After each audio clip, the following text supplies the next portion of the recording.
And we are live. Yet another Throat Punch Thursday. I do have a guest today. He's got quite an assortment of a career. Um, Navy, Army, Guard. Did a little bit of bunch of stuff actually, and so he's got air assault wings. So do I. Fort Campbell, Kentucky, and we were on the pounding some of the same ground at some of the same places.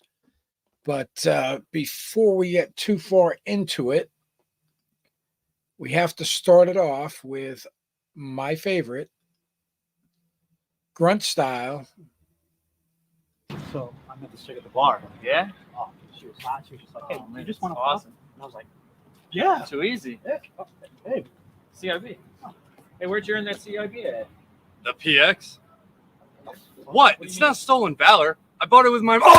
Yeah. Fuck you. Fuck you. So I nutted inside her. So I met this. So there we go. Throat Punch Thursday. Michael William Kaiser. David, how up to speed are you on the whole Kaiser thing? 997, 998, 999, 1000. Master Sergeant, request permission to recover. Recover.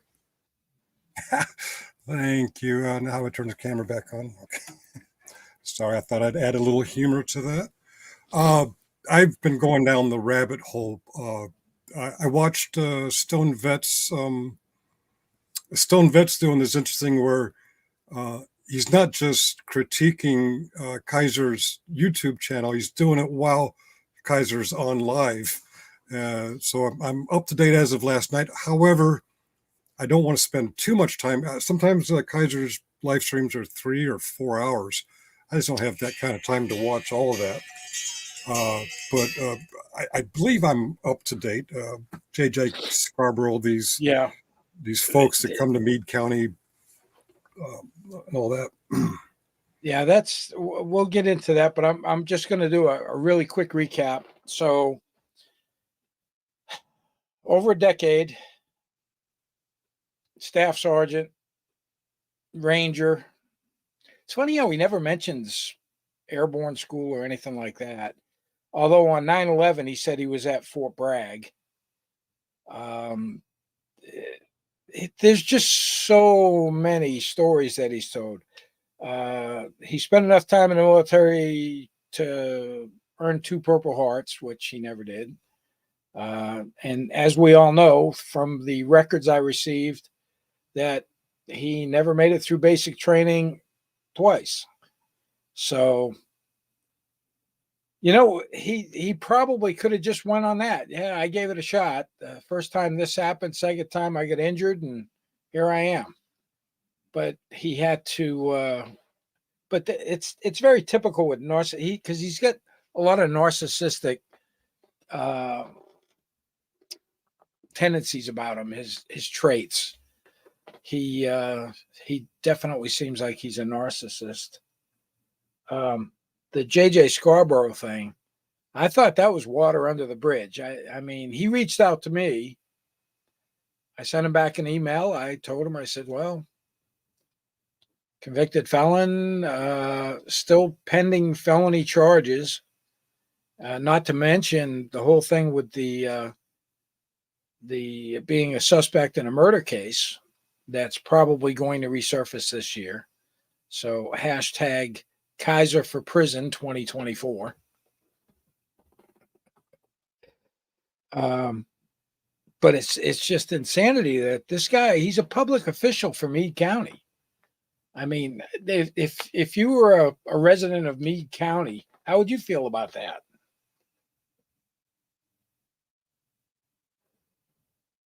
You muted. Were you asking me? Okay, Yeah. Well, without getting into a political side,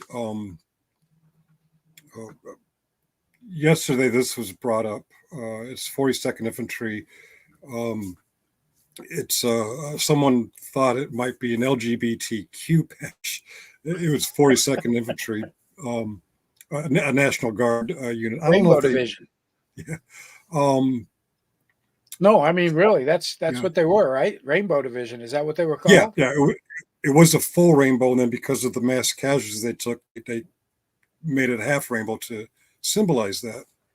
But the JJ Scarborough thing from last week's your stream forward, I've been kind of digging a little bit, and it appears JJ Scarborough.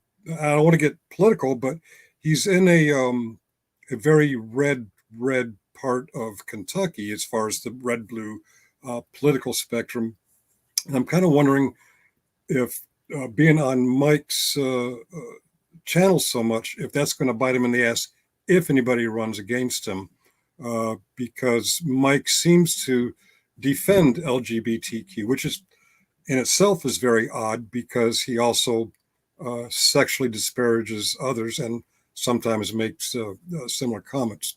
I'm not trying to take a side pro or anti-LGBT, but I would think it would be dangerous for someone in a red state to be running and being publicly on a YouTube channel like that. Well, I mean, he's the county jailer. He's part of the law enforcement community. Most, if not all, law enforcement agencies that I know of. I mean, it's one thing if you've got somebody in your family that's a felon or pending felony charges or whatever. I mean, that's different. But to be supporting someone who's convicted felon, 5 open felonies right now that have not been, in his own words, adjudicated, not adjudicated, but adjudicated. That doesn't look good. And JJ's got kind of a shady background anyway. I mean, he was involved in an officer-involved shooting, driving around in his prison pickup truck making traffic stops. Yeah. Can a prison guy do that? I don't know. Everybody says that they have arrest powers in the state of Kentucky, but and then somebody else said that he was a reserve deputy sheriff. So I don't know exactly what. In his email to me, he said that as of 9 years ago, he was a diesel mechanic. And now he's the county jailer. And he has been for 9 years. So I see in the chat someone with a familiar name defending JJ Scarborough. I don't know if it's the real guy or not. I had one of my contemporaries play a mind trick on me and changed his name to that. So I don't know if it's the real guy or the guy who was playing tricks on me yesterday. But as far as reputation, I can neither confirm nor deny if it's accurate, but I have seen reports that JJ, as a jailer, has his inmates build things, woodworking things, and then sells them for his own personal gain. Now, again, I'm not saying that's true or false because I really don't know, but the accusation is out there. Yeah, so that speaks to the reputation. I've also heard that there are some there definitely are some questionable things going on, to say the least. And like they say, a dog shouldn't. Most dogs don't shit in their own backyard, but unfortunately, yeah, that's probably a sock account.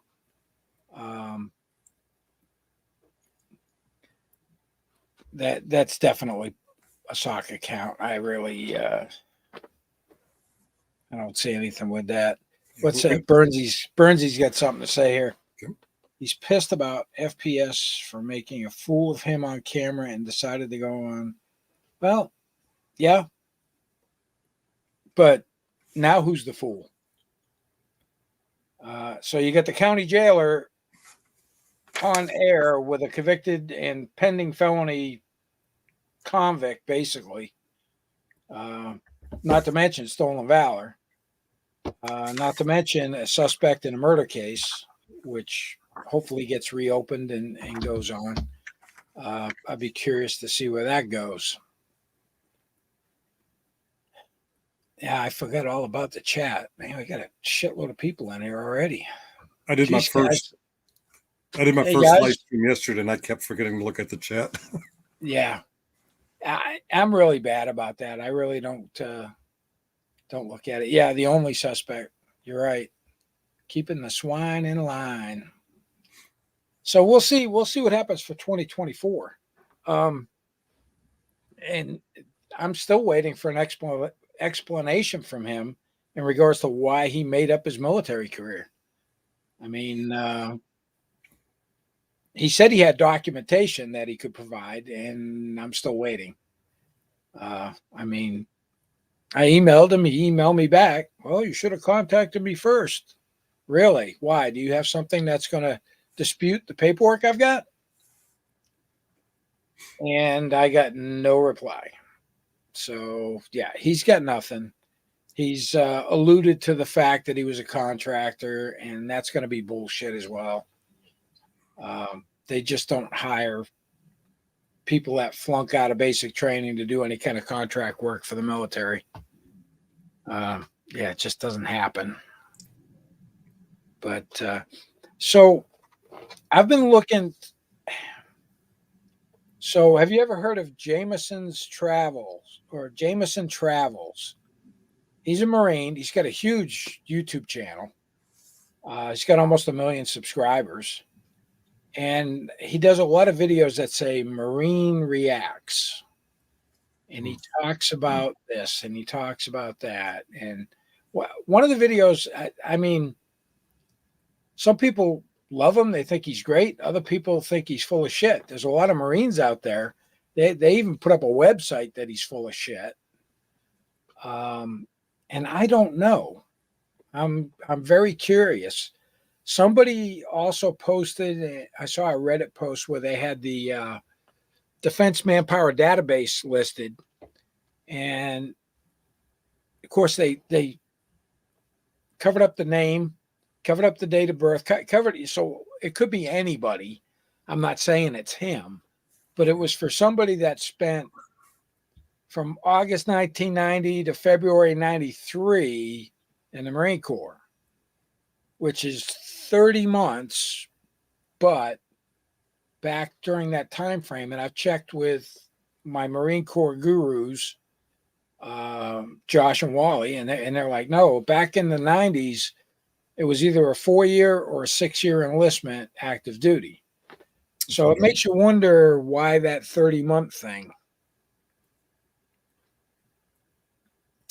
Not to mention some of the videos I watched of his, he was kind of breaking down like another country's special forces training. I'm like, dude, you're a one-term Marine that, if you went in August of 90, you would have missed Desert Storm, most likely, just because you've got a 13-week basic training, and then you've got probably 8 weeks of infantry training after that, if you're a grunt. By the time you got to your unit, they were probably already gone. So I don't know. I don't know what he's basing this on other than he's a Marine and did roughly 30 months. But I'm curious. I'm going to keep digging. I'm going to try and dig up his information. I'd be curious to see. Because there's a lot of people that are pro, a lot of people that are con, and there's a lot of Marines that are like, that dude's full of shit, blah, blah. So if you get a chance, look at some of his videos and we could do a follow-up. You can let me know what you think. It's Jameson Travels. Jameson, okay. And he's pretty good at promoting his site. I mean, he's all over the place. So he's probably making big money. Good for him. I don't know this guy, and I don't know his story, but I do know from being both in the Navy and Army, there are people even in the ranks who, I don't say still in valor, but talk shit. By no means is it everyone, but it is pretty common. Had a guy in Korea, second ID, used to tell us that he was, before his Army career, he was in the French Foreign Legion. And I'm like, yeah, I don't think so. But usually it's more along the lines of, well, you should have seen how I told off that first sergeant, when you're a specialist, or Yeah. you probably did French not. So, Foreign Legion. That's a good one but it was creative. I'll give them that. because you actually change your identity when you join the French Foreign Legion. They give you an entirely new identity. I didn't know that, but if I did, I Yeah, would have done this instead of this. I've watched a whole bunch of videos on French Foreign Legion and guys that try to get into it, and they give you an entirely new. You get a whole new everything, and then you become a French citizen. You have to learn French. Oh, oui. Yeah. So, or at least enough to get by. So, what are you doing in Korea as a specialist C4? Yeah, and he was in the French Foreign Legion. Yeah. Yeah. That's unusual. Let's see. Glenn, your son enlisted for 24 months as an MP. 99. Well, the Army was different than the Marine Corps. We had 2-year, and that was for specific MOSs too. You couldn't certain MOSs you couldn't do a 2-year. You had to do a minimum of 3, and then 6, depending on how long the school was. And I think the 2-year option's gone. I know the Navy had a 2-year option as a bosun's mate. Or deckhand, yeah. However the fuck they say it. The KFAR rate. When I was in the Navy, I was a sonar technician, and I served up for 4 active and 4 reserve. They wanted all their enlistments to be 8, whether it's 2 and 4 or 4 and 2. I was just I just went to A school. There were a lot of sonar techs who came to the fleet as E4s. They went to basic, A school, and then I can't remember what to call it, but some advanced training on electronics. I took the easy way out and just went to A school. So I maintained my National Guard rank, but or pay grade, I'm sorry, not rank. So I was in a 4-year active enlistment, and I owed 4 years of reserve time. So let's talk a little bit about your career. So how did you actually start? I was a less than popular kid in high school, and when I was a junior, one of the popular kids who was a senior came to school in a dress uniform. I'm like, I was in the I was an Air Force brat, so I was familiar with uniforms. I'm like, what's up with the uniform? He explained to me he was in the National Guard, and because I was very undisciplined at 17. You needed parental permission to enlist. I went to the National Guard Armory. He gave me some flyers and paperwork, and I went to mom and stepfather. Said, "Can I get your permission to do this?" And they're like, "Yes, get some discipline." So my motive was to impress the girls, to be popular. Their motive was to get me a little more disciplined, and I did the split option thing. In June of '82, after high school, I shipped off to Benning School for Boys. And then, full disclosure, I didn't finish high school. When I came back, I dropped out in my senior year, about halfway through, and the National Guard found out about it. Says, "Oh, the split option is based on you finishing high school, so you're going now." So I went to AIT at Benning School for Boys in January of 83. My full story. When I got back to Rome, New York, and I was a drilling reservist, now a high school dropout, I did eventually get my GED, but I went to the federal building there in Rome where they have a hallway of all the recruiters. I was looking for the Army guy, but he wasn't there. The Navy guy, he was a fast talker, and before I can blink my eye and say no, I found myself going back to basic training in San Diego.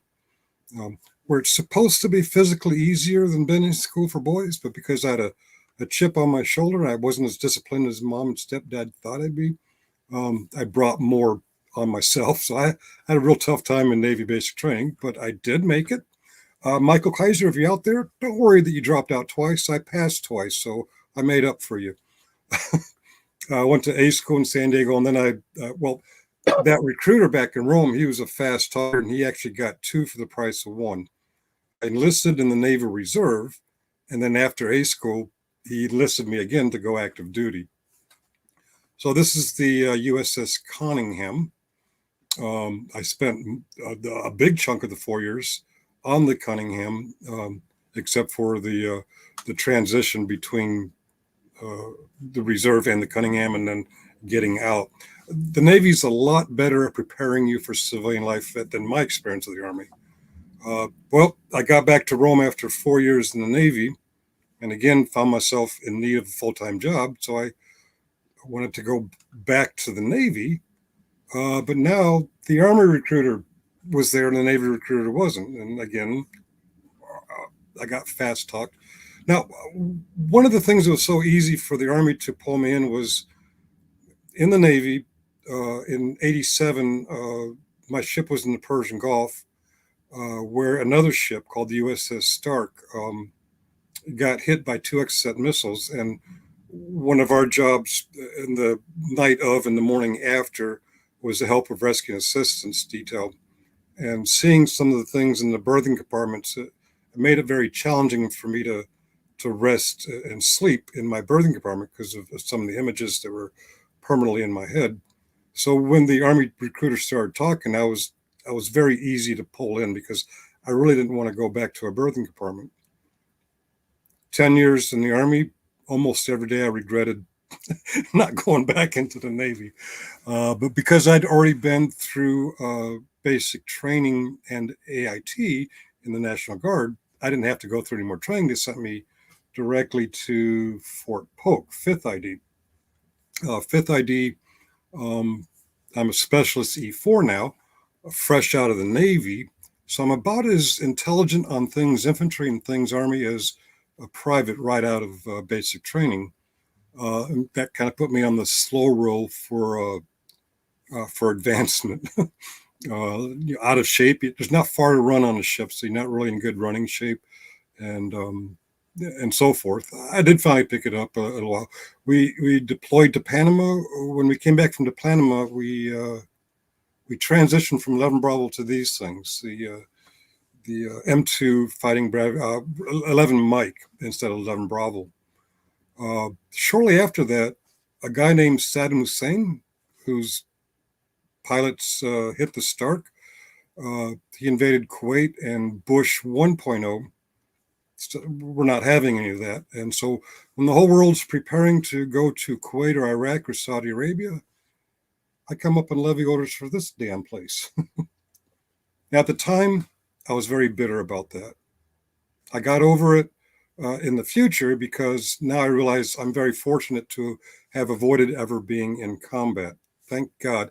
I mean, thank God for you combat veterans who have been out there. But now that I'm older and wiser, I'm very glad I went to Korea instead of Iraq. Yeah, the one thing about the Gulf War is they found out that those Bradleys could take out a Russian tank. Yes, the 25 They found out very quickly. Later on, when I got to be a gunner on one of those things, they drilled us and drilled us and drilled us on which ammunition or weapon system to use for which enemy territory. But the UCOF, Unit Conduct of Fire, is like a computerized simulation of a Bradley turret. They tried to drill us to use a TOW for a tank, armored piercing for a BMP, HE for personnel, or COX for personnel. I guess you could use HE on a truck. But even though the UCOF had it set up that way, they kept telling us that the guys in Iraq learned that the AP would take out a T-72. So that was pretty good. A funny story about the Korea experience. I was there when the air war in Iraq started. I was there in a unit that was supposed to transition to 11 Mike, but they, because of the stop loss and everything, the equipment all went to Iraq. We were down in the south of the peninsula playing war games, with blanks and everything. When the air war started, shortly after, there was a massive movement north of the DMZ. And I like to ramble. Shut me up at any time if I'm going on too long. No, by all means. I love hearing this stuff. And I'm sure everybody in the chat does too. Okay. Well, while we're down there south playing war games, North Korea had massive movement, and they alerted us. So we dropped what we were doing, and we did everything we could to move north and put away the blank ammo and broke out the live ammo. And we got all set up near the DMZ, and some of the light units actually up there on the MDL. We were 11. We were 113 mechanized, so we were. They couldn't be in the DMZ, so we're just south of the DMZ, and we're all like on pins and needles, thinking this is it. Kim's going to make his move now because we're all tied up in the Middle East, and nothing happened, and nothing happened. You know, hurry up and wait. We're all like, what's going on? Yeah. And finally, we got the frago that they discovered what North Korea was doing was pulling all their Soviet hand-me-down equipment further away from the DMZ because they saw what our Air Force and Navy was doing to the Iraqi equivalent to their equipment. We're like, oh, thank God. So we all went downtown and got drunk. Well, I did a tour over in Korea. There's plenty of drinking. There's no doubt. A Lots little of bit of soju. soju, a little bit of yakimandu, and you're good to go for the night. Yakimandu, I forgot that. We call them dumplings here, but yeah, yaki. Yep. And kimchi. I couldn't eat kimchi until that massive movement back north because, as you know, as soon as you land in Korea, if you've never done before, everything smells like kimchi. And I didn't realize it until one time I was near a place where they were cleaning out porta johns. The smell was very similar to that of a porta john. So I couldn't get my palate to where I would eat the kimchi until, as we're preparing to move north for that false alarm, I missed the mill truck, and I didn't get an MRE, and I was starving. And we're on the railhead down south, and we had these people called Ajima. I think that's Hangul for mom, and they sold us Coke and ramen and kimchi, junk food, pogi bait or gidunk, depending on what branch you're in. And I was starving like Marvin, and it was cold out, and I went to Ajima, or as we call her, mom, and I wanted some ramen or yaki mandu. She was out of everything but kimchi. She took pity on me and gave me some kimchi, and I was like, oh God. But I was so hungry, I held my nose and I ate it, and I instantly fell in love with it. To this day, Yeah. I love this stuff, but Yeah, I won't eat it. I can eat it. I Yeah. like it myself. Yeah. Not the winter kimchi. Well, I won't eat it if I'm within 24 hours of being intimate with my lady because it stinks to her, and I don't blame her. It's not normal for the Western palate. Yeah, it is that and the banjo ditches. The banjo ditches. Banjo ditches I was there in 79. Ooh, that's a long time ago. And I remember taking the bus from Osan I went to Humphreys first. Mm-hmm. And driving down the road, you look out the window and there's some little Ajima taking a dump in the banjo ditch. Oh, okay. All those little drainage ditches, we call them banjo ditches. When you first said ditch, I thought you meant what we called turtle ditches. All over Camp Casey, there's these ditches, and they range from a couple feet to big enough to drive a vehicle through. I think it was intended to help with flooding issues, and drunks coming back doing the walk of shame from Tongdashan would often fall in them. And everybody in Korea, especially on the first tour, is called turtle. The reason for this is the initial in-processing Quonset hut, it's probably updated now, is like 30 feet from the final exit of the out-processing station, which is also a Quonset hut. And the theory is that it takes you a year to get from one door to the other.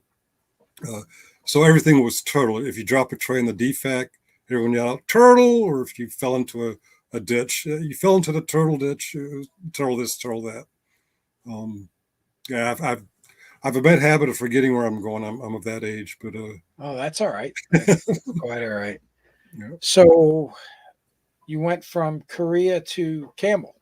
Yes, although I had become an 11 Mike, the orders transitioning from Bravo to Mike didn't catch up. I guess everything got delayed because of stop loss in 91. But when I got my PC orders to go back to the States, they still had me down as 11 Bravo, and I went to I get my pointing backwards. 101st, in parentheses, air assault. Went to a unit called 3rd of the 187th Infantry. And the guys back in Korea teased me that when I would go into air assault school, I'd be crying, going down the rope, screaming, "But I'm 11 Mike."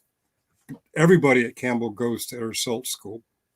Even Yeah, I was a Force Com Ranger when I was there Oh, okay. because I was with the 553rd MP Company. Oh, okay. We back then we were right across the street from the Air Assault School and Okay. from All those right. barracks. And when I showed up there, my first sergeant said, "So, PFC Gagner, when do you want to go to Air Assault School?" And I said, "As soon as you send me, First Sergeant." That Monday, I was over at Air Assault School. Uh, good answer. I'm afraid of heights. I did not want anything to do with it, but here I am Oh, I stuck am too. I'm stuck at Fort Campbell, and I've heard stories. I've never been to the uh, other air. I think Fort Rutgers had an air assault school. There's several of them. Yeah. Hawaii's got one. Rucker had one. And I think there's a couple of other ones that have been certified Yeah. as air assault schools, but Oh, there's okay. nothing like the 101st. Yeah. Well, the Going around that 101st. ASP point on that ruck march. Oh yeah. Yeah. The what was it, 2 or 3 weeks? The schooling at Fort Campbell allegedly, of course, I never went to the other, so I can't compare. Was less of a scuff you up session like basic training or ranger school because everybody goes, cooks, mechanics, what have you. It wasn't just combat arms. I guess at the other air assault schools, it was a requirement that you're in combat arms.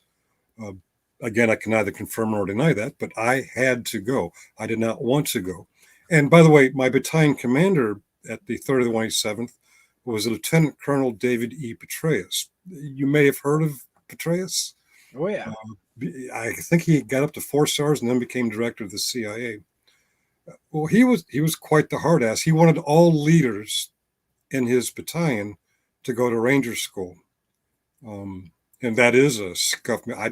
I never went because to finish my story, those 11 bike orders did finally catch up with me while I was at Fort Campbell, and it came up time to reenlist or get out. And so I tricked the career counselor. I said, "What are my reenlistment options?" He says, "Well, at the time, it's needs of the Army." And what does that mean? He says, "Probably another 2 or 4 years here at Fort Campbell." I'm like, "Oh, what if I'm 11 Mike?" And I showed him my 11 Mike orders.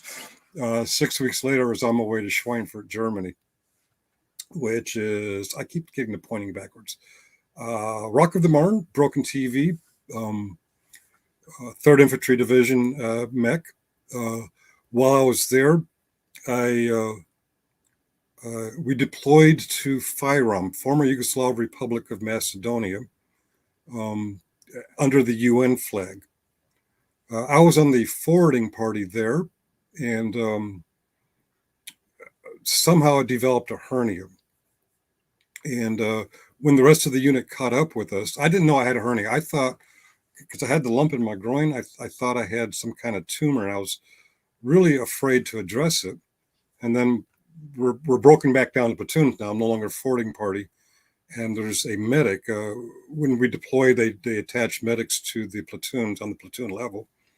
And as I'm changing, keep in mind for those who are listening, the Army at the time was very homophobic, including me. And here I am changing in a open bay barracks, and a medic sitting right across from me, staring at that part of my body. I'm getting real nervous. Why is this guy staring? He says, "Sergeant Finkel, I think you have a hernia." I'm like, "Oh, thank God. Thank God twice. One, because he wasn't checking me out that way. And two, because it appears that it wasn't a tumor." So they shipped me off to they called it MASH, but it was a Navy tent hospital in Croatia, who was under a NATO command, not the UN command. And they said because I was under a UN command, they couldn't do the surgery and send me back to Fyrom because there's no profiles under the UN. I had to be shipped back to Germany. I call that my $1 million hernia because in Germany, what are you going to do if a Sergeant E5 who's got limited duty while the unit's deployed? Let's put him in the S3 shop. So I spent 2 years as a schools NCO, and when we did the field rotations, I was not an S3 NCOIC, a TALK NCOIC. There were like 3 or 4 E5s in the S3 shop. And when we would set up a talk, we'd rotate through the Tactical Operations Center shift NCOIC.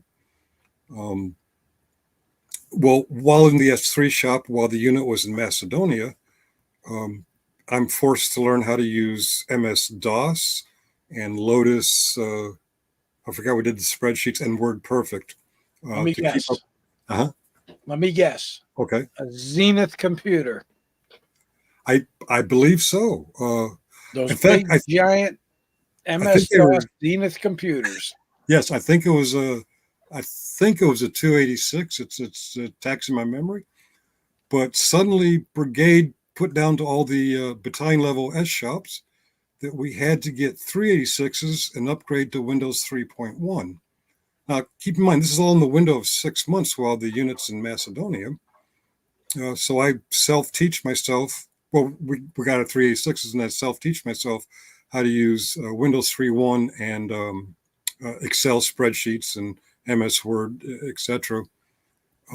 And no sooner did I get that down, they forced on us Windows 95 and the 486. So we went DOS on 286 to Windows 95 on 486s after having the 386s. It was kind of a crazy time, but now that I'm a guru as far as infantry goes, an expert on Windows 95, 486s, and I mean, not nowhere near an expert, but when the battalion came back, it was my job to teach all the training NCOs in the orderly rooms how to upgrade that. Well, that saved my ass because I have a GED, I have an EIB, I have PLDC, and I have BNOC. I'm going out into the civilian world a few years later with really nothing to put on my resume, but I very quickly landed a job at the GAO based on my experience. I got pretty good at writing a resume, going from DOS to 3.1 to 95. At the time, GAO was going from 3.1 to 95, so I got a job in the help desk. But before I got to GAO, I came up on PCS orders to, well, now that we were reflagged as Big Red 1, Fort Stewart was, I can't point, was the third ID, and I went to Fort Stewart. And to sum it up, that's where I finished my career. This time I ETS instead of re-enlisting. I don't know, maybe it's too personal, but I had a really horrible marriage. I just basically just was unhappy about everything when I was at Fort Stewart. Probably nothing wrong with Fort Stewart itself. It's just it was all internalized. My drinking got very heavy, and I'm like, I'm getting the hell out. And I got out, and I did pretty well as a civilian. Lucky. Well, that's good. But yeah, Fort Stewart, that's the downfall of a lot of people. Oh, okay. That's not just me. Yeah, then. don't feel bad about that. I've got friends of mine that I've known that have been there, and knock on wood, I've been married 41 years. So she's put up with an awful lot of bullshit during my military career. And I've just been lucky. Now, I keep noticing that this fraud at Wrangler fuck over here in the chat keeps poking his little head up. If you would like to come on panel, I would be more than happy to have you on my panel right now. And you could tell us why you made up such a bullshit military career. Would you care to do that? I'll wait for your response in the chat, because it's been email silence from him. But I noticed that he posted a few times, and I'm 99.9% sure it's a sock account or somebody just portraying him. But be more than happy to have him come right up on panel right now, and we could talk about his He seems to be going. What happened in basic training. That's all he has to talk about. He seems to go radio silent, but on this screen, I see when someone mentions me, it turns orange. So the address Burns 66. Yes, I was in Germany. Well, actually, I was in Bosnia when Germany transitioned from third ID to first ID. And that's a peacekeeping mission. Again, I've never been in combat. Yeah, guys, I agree. I don't believe it's the real Wrangler either. Burns, Schweinfurt, 95 to 2000. That's a long time. Were you under Lieutenant Colonel? Burnsy's a military brat, and he lives in Germany, or he was living in Germany. I think he's in Texas right now. Oh, okay, a brat, not a soldier. So he wasn't under Swan or Baggett. No, his dad was. He was and, okay. He's lived in Germany for a long time. He really embraced the culture while he was over there. Which sure beats Korea. yeah. We spent 3 years there. I was at Hanau, and we loved it. It was great. Of course, we lived on the economy. We had a German family that we lived with. We had an apartment upstairs, and they basically took us in as family, and we're still in contact today. Not as much as we'd like. We were going to try, and we had planned a trip back to Germany, and then COVID hit, and that took out our trip. So my youngest daughter, she hooked up with the right guy, and he's got some money. They took a trip recently to Germany, and she talked him into taking her to Schweinfurt to see if she could remember anything. She was pretty young, so she didn't remember anything. And she took pictures, and it turns out the housing area that we lived in, Askin Manors, is no more. Now it's open fields. I'm like, oh, that's kind of sad to see that. I was right outside of Hanau, Fliegerhorst Kaserne, which was an airfield, and it's no more. It's completely gone. And I see people do videos and stuff of some of the old housing areas over in Germany, and they've been taken over either by business or they've turned them into condos or whatever. Yeah. Oh, he's Burnsy's over in Schweinfurt right now. Oh, really? Well, if I still drink, I'd say have a drink for me. Roast. I did love the beer. That's part of my problem. Full disclosure, I'm a recovering alcoholic, but I wasn't in recovery when I was in Schweinfurt. Ooh. Yeah, the beer is definitely good. And like I thought, I've got radio silence over here in regards to that. He'll never stand up for himself. He runs and hides anytime anybody wants to challenge him in regards to his military claims. However, he did take down a whole shitload of videos and lives that he did where he talked about his military career. However, I do know people that have archived all of that. I mean, they've downloaded all those videos, so we've got them.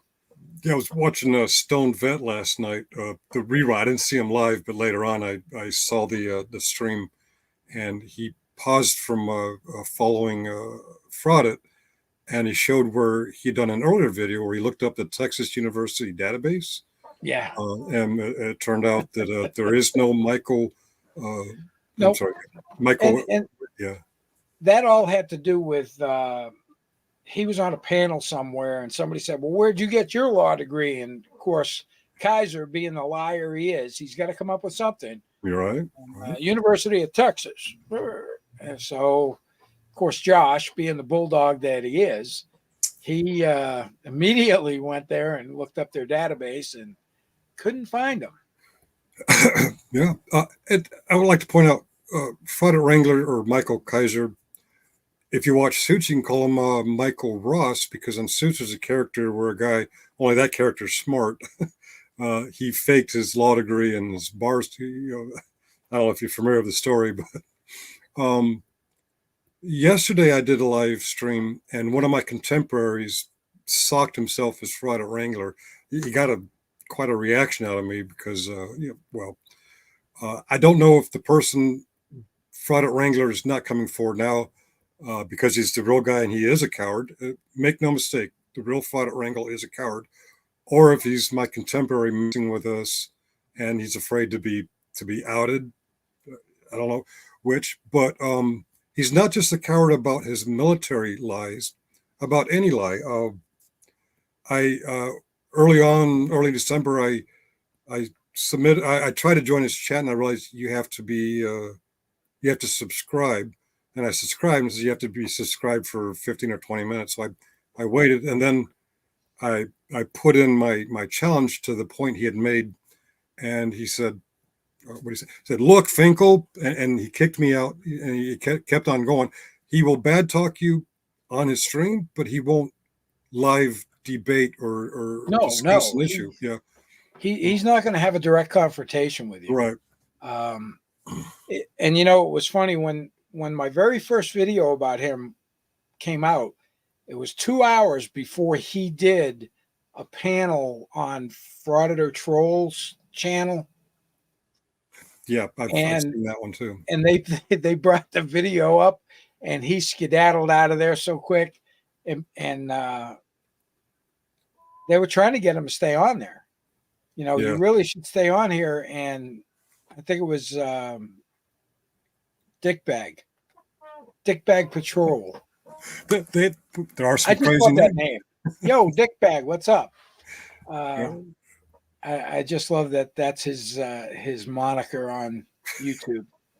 They have some strange ones. By the way, folks, David Finkel's not my real name. I'm trying to stay semi-anonymous while I'm on the internet.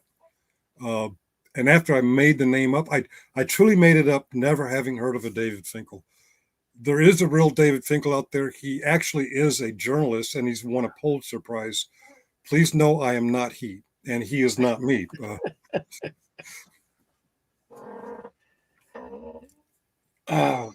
What? Gay Clayton Bigsby. I'm also AKA Dr. Cock McLongerballs, PhD.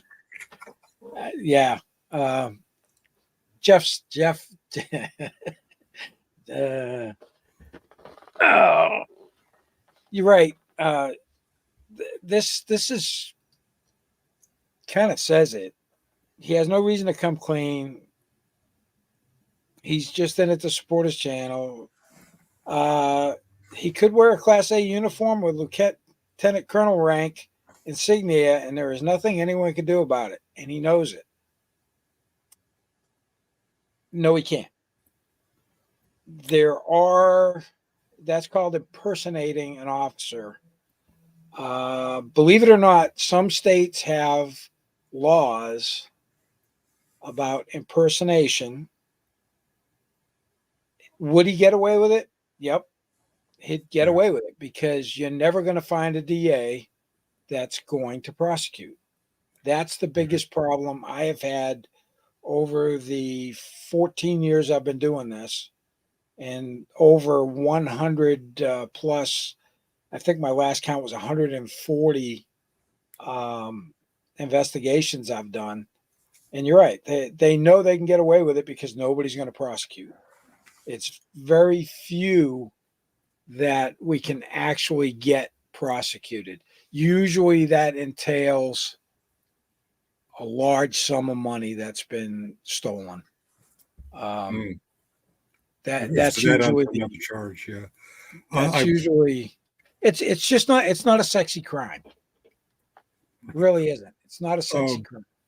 I used to watch. Well, I've seen it in the past. I haven't noticed it lately, but years ago I noticed it because when I became familiar with AR-67-1, I'd see TV or movie sergeants or officers, and there's always something wrong with their uniform. And I found out they intentionally make it wrong so that they're not guilty of impersonating a member of the military. And then when I finally did see, I can't remember the actor's name, when I did see a uniform that looked right to me, I couldn't find anything wrong. I found out he was actually wearing his own uniform because he was, I don't know if he was in the reserves or a veteran. I don't have any uniforms left. Right now I'm in adherence to AR-670-Finkel. All right, I'm a clown. That's I'm sorry. fine. And for those of you that don't know, 670-1 is your uniform and appearance regulation for the U.S. Army. AR 670-1. Can't the feds get him? They could go after him under the federal statute, but who's going to do it? That's the problem. I tried so hard with Jeremy DeWitt because we had pictures of him wearing dress greens as a special forces officer with a silver star and the ribbon rack. Right there, violation of the Florida statute, violation of the federal statute. Couldn't get anybody to pick it up. Of course, the kid's probably he's been convicted probably 30 times for felonies. And he's going back to court, I think, in February now for some insurance fraud felonies. And I think he's going to get more time in jail for that than he did over the police impersonation thing. Only because big insurance companies get a lot of money and the DAs are going to kind of bow under for them.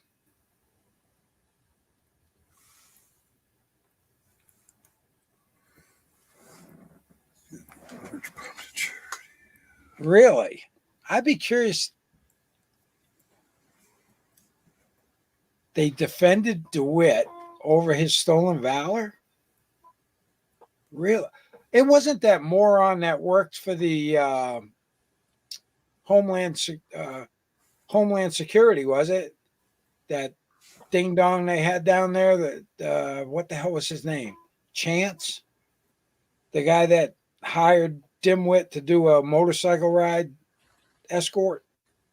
I'd be curious on that.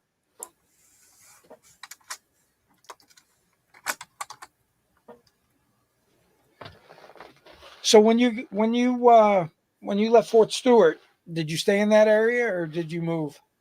No, simultaneous with my ETS, I was getting divorced. My ex-wife was one of those tricky ones.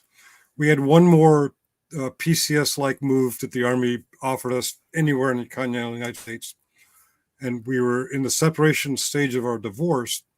And she suggested, and at the time it sounded like a really great idea, that she have the household goods moved of both of our property back up to upstate New York. I had already planned to settle where I am now because my brother was doing very well with AOL. I never did well with AOL, but the plan was the Army would ship all of our household goods up to New York. And then a month or 6 weeks later, when I finally got on terminal leave, I would meet up with her in Central New York, where we're both from, and I would get my stuff. 6 weeks later, I'm knocking on the door. She says, "You ain't getting shit." So I spent a few weeks at my mom's in upstate New York. I got to visit the kids, and then I came down here to Northern Virginia, where I've been ever since. I go up to New York every now and then, but You're down in Josh's area. He's in Virginia. Stone Vet. Well, I think he's a couple hours south. I don't know exactly where, but yeah, he's in Virginia somewhere. Yeah, I remember him saying he's about 2 hours south of DC, and I'm just across the river from DC. So I'm guessing Fredericksburg, a little bit south of north of Norfolk, but south of Fredericksburg. You cut off right at 1 hour? Yeah, give or take. Why? What have you got? I was wondering if I could plug an organization outside of us and YouTube. Sure. Can I share a screen? You sure can. Okay. Just go down to present and share a screen, and then I'll pop it up. Share a screen, and I want this one. Any veterans out there, and it doesn't have to be PTSD, it could be struggling with anything. There's we have a vet center not far from me where it really has helped. They do PTSD and other kind of veterans issues. I don't want to disparage because everyone has emotional issues of various kinds, but PTSD is a big one. They're referred to as vet centers. Actually, I see when I pull them up, they're part of the VA, but they're not under the direct influence of the VA. A lot of veterans who need help in this area are afraid because they want to maintain security clearances. I want to point out these vet centers, and I believe they're in other states too. I know they're in Maryland and DC, and of course they're here in Virginia. Although they come under the VA umbrella, they don't keep records. No one's diagnosing you with PTSD if you're worried about the stigma or if you're worried about losing your security clearance. And I think in this day and age you wouldn't, but people have that fear and it stops them from getting help. Check out these vet centers in your area. They can be very helpful. They have one-on-one counseling and they have group therapy and they have a lot of other stuff. And I wanted to get out there for any other veterans who, for me, I was a long time afraid to get help. They are there to help. I'm going to shut up now. So guys, go ahead and look up VA Vet Center. I'm sure they'll pop up all over the place. And Kaiser, military sexual trauma. I know he tried to get his VA rating up, claiming sexual misconduct during his basic training, because supposedly he's got a little winky, maybe that much. How do I turn some off of the this stuff you can't make up, but hey, he can go there. It's not going to help his rating, but he can get whatever counseling he needs. But that's great. Yeah, and there is a lot of stigmatism around that, especially when it comes to clearances and stuff. Yeah. Not to mention, firearms permits, federal firearms permits, that kind of stuff. So. Oh, right. I hadn't even thought about that. Yeah. How do I stop sharing now? Or can you kick my share off? I don't know. Or maybe you want to keep it up. I don't know. No, that's great. I'm glad you shared that. Yeah, Freedom Fighter. He said there's some in his neck of the woods. So that's fantastic. Medically, it's called micropenis. All right. Nice to know. Traumatic. I guess it's traumatic if you're in one of those big bay showers and all the guys are pointing and laughing. I guess that traumatized him to no end. So anyway, we talked about a lot of stuff. We pounded some of the same ground. Korea, Germany, Fort Stewart, Fort Campbell. Crazy. People don't realize how small a community the military is. It really is. And only the really good bullshitters, these stolen valor scumbags, can get by on a vet. And It didn't take long before Kaiser went over the top and everybody was like, huh? Yeah. And he got called out. So, they eventually do get caught. But anyway, David, thank you so much for coming on today. I appreciate it. Thank you for having me. You were a little bit reluctant. You're like, well, I'm not a combat vet. Dude, you're a vet. I will have any vets on my channel. I love hearing stories about your service. And yours was really kind of crazy because you went Navy, you went Guard, Navy, Army. There was a guy at the vet center in my group sessions. He was a Marine. And on my first session, they asked me to introduce myself in branch of service.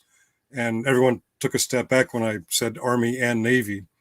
And when we got to him, he was a prior service Marine. He says, I'm sorry, what branch did you say? I said, Army and Navy. He says, whew, I'm still the only real man here. But I forgot my point about that guy, but he's a really great guy. We got to slamming each other on as most rivalry. Yeah. As real veterans do. I mean, I'm constantly calling Josh and Wally crayon eaters and yeah. Oh yeah. We're constantly, but somebody from the outside don't mess with any one of us, because then we're all gonna gang fuck you. That's what's gonna happen. But anyway, as this guy and I are going back and forth, I find out that he also writes as his side gig. He's an author. I don't know how well he's published, but he said he's going to write a story about me and how I spent my entire career at the MEP station. I'm like, oh man. This was something that caught my eye, and Yeah. Yeah, the character we've been talking about, he's very sexually disparaging, whores, hooker, prostitute. He yeah, and accused, this JJ Scarboro, the county jailer, is getting right in there doing it with him. yeah. So I guess he went unopposed in the last election. So I didn't see anything on Ballotopia where there was any other candidates for that position. So I'm I thinking would that really like probably to had- see. I don't give a shit what their political affiliation is, right. but this guy does. He has no business being in that position of power. Absolutely none whatsoever. And I still can't believe it was funny when I started researching the guy and I saw the whole thing about his officer involved shooting, and the Meade County Sheriff's Department wanted to pass it off to the Kentucky State Police, and they were like, yeah, no, that's your shit show, you deal with it. They didn't want nothing to do with it. So yeah, I don't know, unqualified guy, who knows? I don't know what kind of training they get, if any. Yeah. But anyway, all right, it's been an hour, guys. David, thank you so much. I appreciate you coming on. We'll be back next week. I'm going to try and get me another vet on here, and we can talk about their career, and we'll continue on with Kaiser for Prison 2024. He's got my vote. Thanks for tuning in, and I appreciate everybody that watched, commented, subscribed, bell, thumbs up, all that other bullshit. I appreciate it. Thanks, guys. Have a great day.